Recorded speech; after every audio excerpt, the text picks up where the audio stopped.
Morning, everybody. Happy Wednesday. Welcome to Live with Liz, where we talk about everything related to business development and marketing for law firms.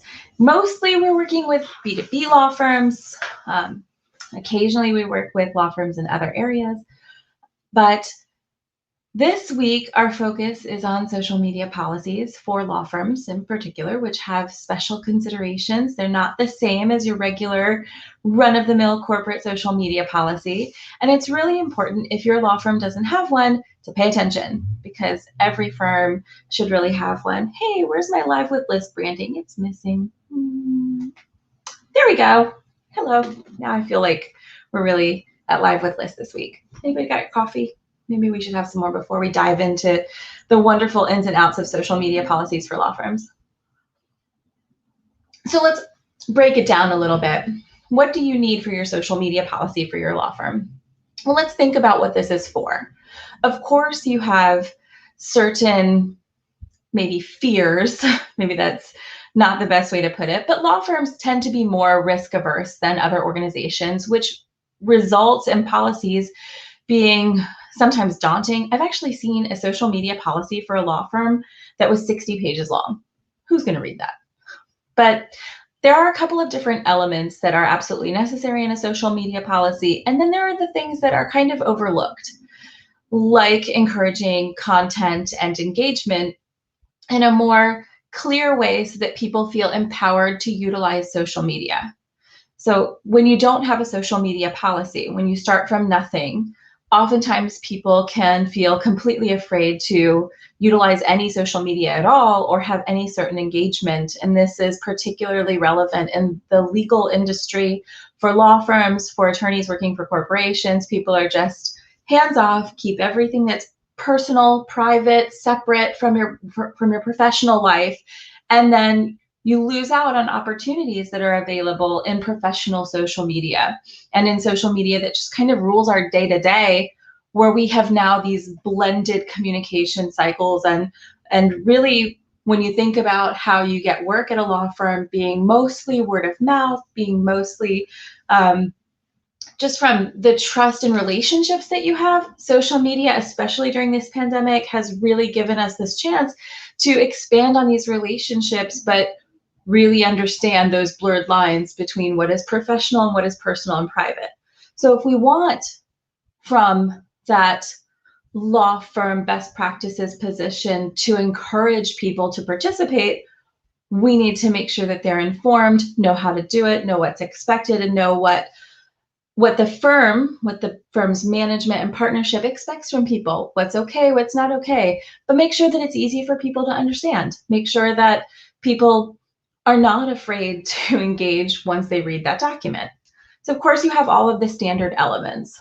These are mostly related to perhaps jurisdictional regulations. There are a lot of restrictions out there. You have perhaps people accessing social media on the job, like from the HR perspective. Of course, in the United States and elsewhere, you probably need to check with your local bar associations, consider the ethics rules involved in social media, and those things all need to be a part of your social media policy that is communicated to everyone so that people understand those restrictions, understand the limitations, and understand the best practices related to sharing.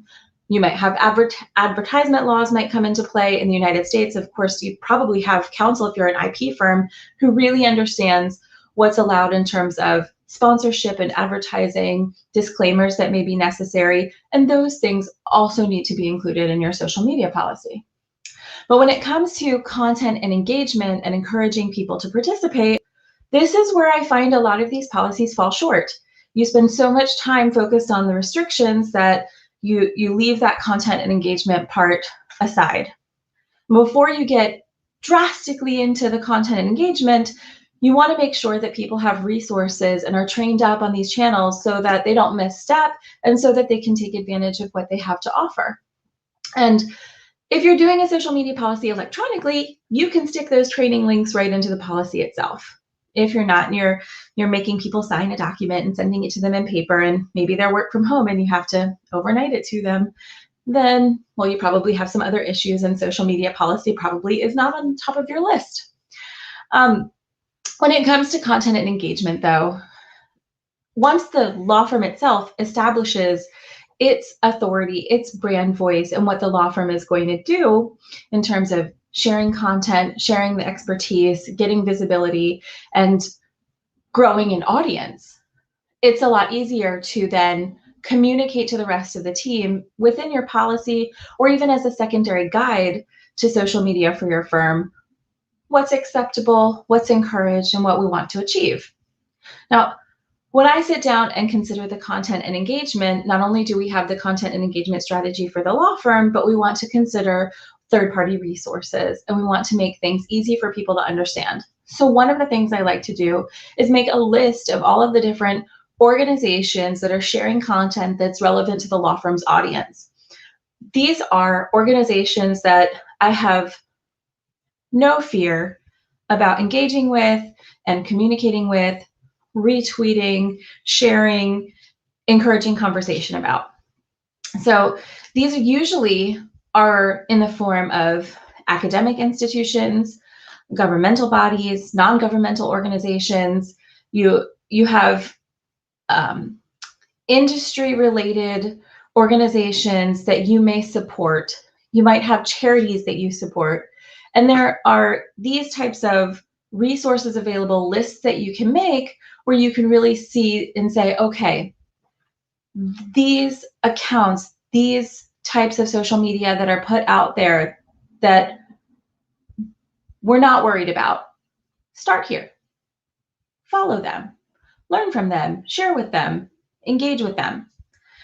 And you can start off small and have something that's approved like that, so that you still kind of have more control over what's okay and what's not. And then as people understand the topics and the nature involved, then it becomes easier to encourage content and engagement strategies with your team on a more expanded basis. Now, of course, when you're publishing things, when you're putting out content into the world that is important for you, that should also be a part of it. It should never really be a question of whether or not someone can take their article and put it out there. Of course, there are those questions about copyright and who's first and who's second. So in your social media policy, you want to be clear. Maybe you need to state explicitly in your social media policy, please do not share content related to publications of the firm until the firm has shared them first. Just an example. Of course, there are those limitations that you might need to include, that you definitely need to include when it comes to certain restrictions. Well, I did not see all these comments are just coming through. Good morning, everybody. Hey, oh, afternoon coffee. Aho, gotcha. That's great. Love the time zone difference. I'm going to do the morning coffee some more right now.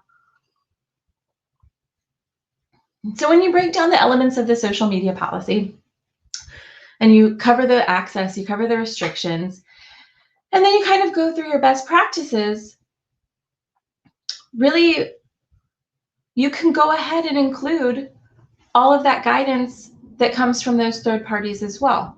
You don't have to just let people guess. That's not the way that it's going to work very well, is it? Okay, so there are a few other elements that I don't want to forget to include for everyone, because there are some basics that you do have to cover.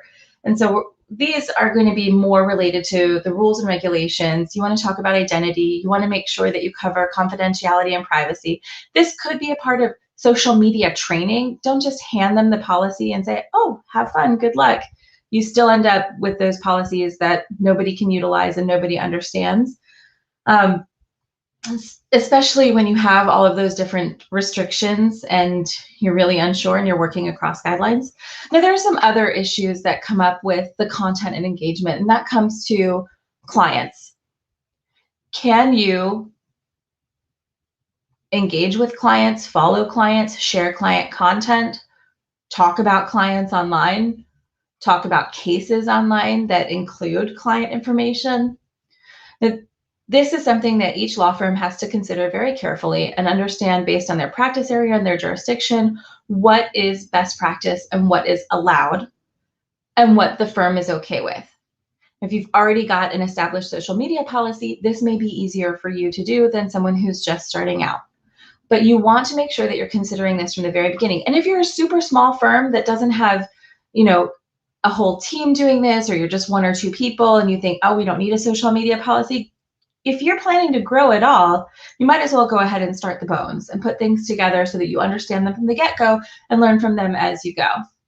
But client information tends to be something that has public elements to it and tends to be something that's very confusing, but can be some of the most beneficial when it comes to business development online. This is especially true in professional social media, but it's becoming more and more prevalent in social media that you might not consider professional, but that professionals are utilizing different channels that are surprisingly popular.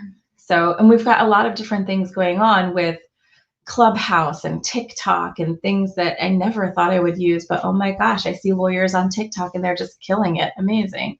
So clients sometimes put out testimonials. If they're already in the public domain, is the firm okay with you engaging with them, liking the testimonial, retweeting the testimonial? And some firms are okay with it and some firms are not. If it's already out there and you can utilize it to your advantage, but you're unsure, put it in the social media policy, but make sure that people know what's allowed and what's not when it comes to talking about what clients the firm is specifically working with. Of course, there's conflict avoidance. Of course, you're going to have those restrictions. Those become more risky, a little more necessary to cover as your firm represents more and more people in a more visible way. Are there cases that are getting a lot of notoriety in public? And can your firm capitalize on that publicity that your firm is getting for its representation?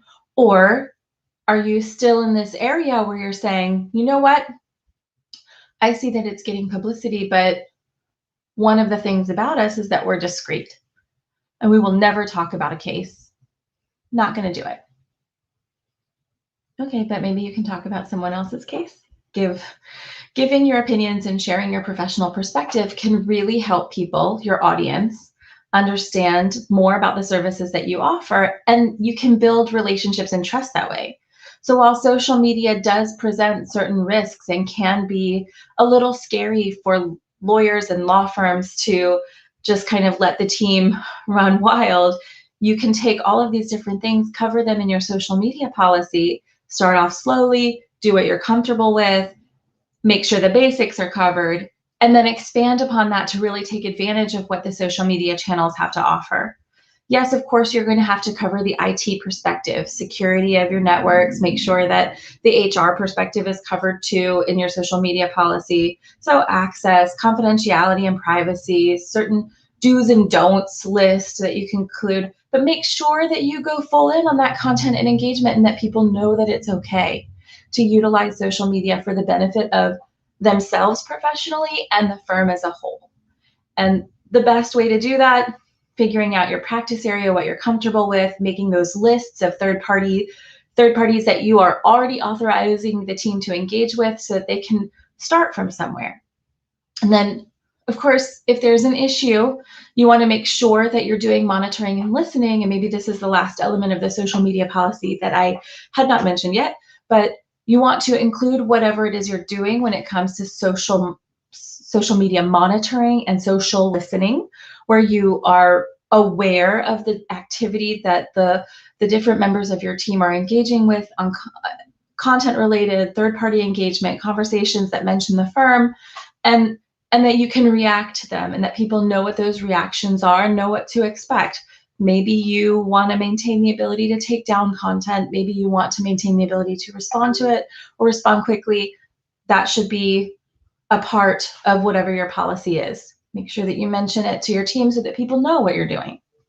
And if you have any questions about social media policies in general for law firms, what they should cover, what they shouldn't, if you want to dive deeper into the content and engagement, we often take a closer look at these different elements, and we'd be happy to go over them with you. Contact us, solutions@firmforward.com, or visit our website, www.firmforward.com. We'd love to hear from you, and we'd love for you to join us every week on Live with Liz, We do this every week on Wednesdays at 9 a.m. Central Time in the US.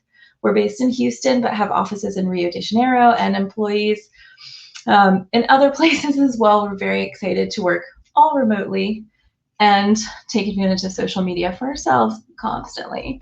So take care, everybody. Have a great rest of your week. And I'll see you next time on Live with Liz.